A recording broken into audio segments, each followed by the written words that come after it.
Hi guys, good morning. Ito nga pala si Dora, ang inyong kadora.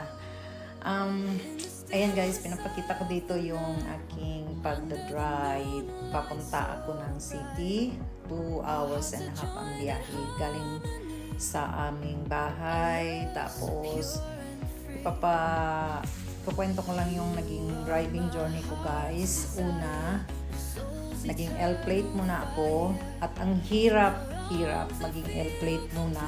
Pagkatapos mo kasi mag L-plate, kailangan mong mag-take ng exam sa computer na tinatawag na hazard test. Naka 5 take ako guys bago ko na ipasa ang hazard test. Kasi kala ko nung una kapag nakapag-practice ka ng driving at mag-take ka ng hazard test, madali mo nang maipapasa. Oh my God, napakahirap pala.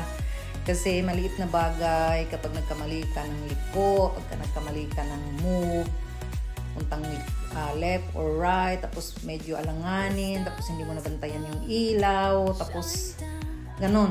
Basta naka-take 5 ako bago ko na ipasa ang hazard test.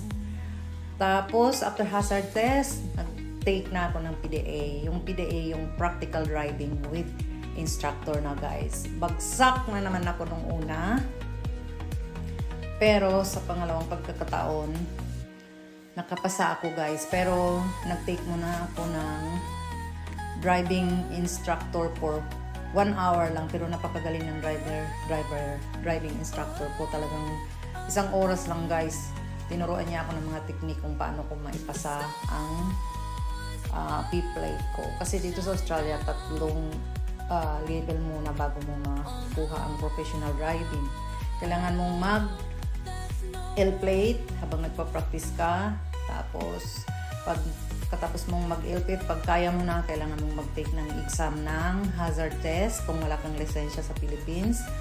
Tapos, pag naipasa mo ang hazard test, pwede ka nang kumuha ng PDA, Practical Driving napatawag ng assessment. Tapos, pag naipasa mo yon, ayun magkaka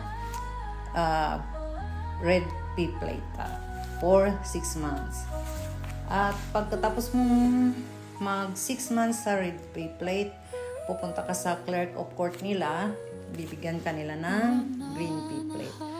So, sa awa ng Diyos, ngayon 6 months na, so nakuha ko na ang green P-plate ko guys. So, ayan ang driving ko guys. Ang speed dito is from 50 pag nasa town, tapos 60, 70, 80, tapos 90. At kapag sa mga highway na malalaki na, ayun na yung 110. Thanks for watching!